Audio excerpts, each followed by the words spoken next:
It is windy out, so if there's some background noise like there was in the last video, then you know why. Also, have my notes down here, so if I'm looking down while I talk, it's because I'm reading. Hey people, so today I'm kind of extending what I was talking about last week and talking about long distance relationships. Not just romantic ones. I got no business talking about any kind of romance. But just long distance relationships in general, so like with family and friends. I think all long distance relationships need 3 things to be maintained, and they all fall under the category of good communication. The first thing is having scheduled, frequent communication. So this may be you talk every single day, you text every single day, you chat every single day. For other people, it's weekly chatting with people or a couple times weekly chatting with people just to keep up and make sure that they know that you're keeping up with them. And for some people, it may be watching their YouTube videos. Number 2 would be extra communication surrounding special occasions. So for me, in my case, it would be talking to family on their birthdays and around holidays and things like that. For friends, it's, sending a text to remind them that I wish them a happy birthday if I'm not with them, or sending them a gift, or, letting them know in some way that I am thinking of them on their birthday, while I may not always text them or send them gifts on holidays and things like that. It can look different depending on who you are or your relationship to that person. And the third thing is pre-planned visits. In order to maintain a long-distance relationship with somebody, I think that there should be some visits during that time that you are long distance. Now, this may lean more on one person or the other, depending on your financial situation or their financial situation, or just their ease of transportation compared to your own. I personally feel that it should be a mutual thing if it's amongst friends, and that with family, it depends on how your family works. You make up for the costs in some ways of the travel. So I think that depending on your financial or your personal situation, you should work that out with people, but there should be pre-planned visits, period. Personally, I'm pretty bad at almost all of these. Pretty terrible. I would say that I'm not good at keeping any sort of consistent schedule. You can ask literally anybody who knows me with times when I should be sending people letters or meeting up with them or Skyping them and things like that.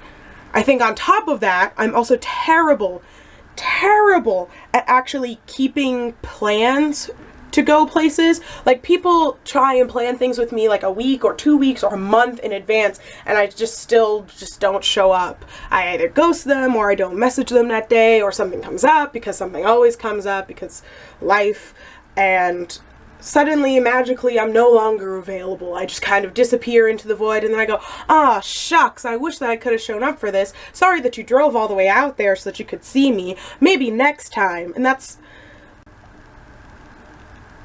awful. That's awful. It's really bad.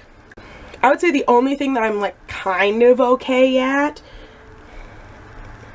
What am I actually okay at? I would say the only thing that I'm kind of okay at is the auxiliary communication of trying to let people know on their birthdays, or when I see something that reminds me of them, and sending them a text or something like that and being like, hey, this made me think of you, or hey, happy birthday, I know it was your birthday, or hey, I know that yesterday was your birthday, haha, happy birthday. But even then, I'm not excellent at it. I'm never sending people gifts, I'm never surprising them with a visit, I'm never, telling them that I have this whole thing planned for them and that we should go out that night or anything like that. And so while I'd say I'm alright at that, that is definitely not good enough to be maintaining long distance relationships, nor is it okay for me to be so flaky all the time, but then on your birthday I switch up and I'm actually a friend to you. It's actually pretty terrible. So I guess if there's a moral to this video, it's that as I mature, I'm realizing that this is not how people should be, and that being this flaky and this bad at communication is not good. It's not some quirk that I have, it's a really bad habit that I have that I should really change about myself. So if you are one of those people who's like me and you literally are only good at remembering people when there are 17 reminders on your Facebook and Instagram and Twitter, and people are texting you and trying to make plans with you, then you're not good at communicating and you're not being a good person in that relationship. So don't be like me. Take steps to be different. Make consistent plans. You need to be a consistent person in order to expect other people to be consistent. If you can't be consistent, then you can't expect other people in your life to consistently stick around and just suck it up that you're not around ever.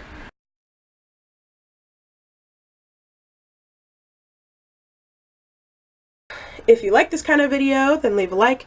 If you don't like this kind of video, then leave a dislike. Share this with anybody if they are like me and are terrible at communication like I am. And if you'd like, then you can subscribe down below as well. If you want to follow me on any of my other socials, then there are handles down in the description below. And until next time, end. What was I even saying?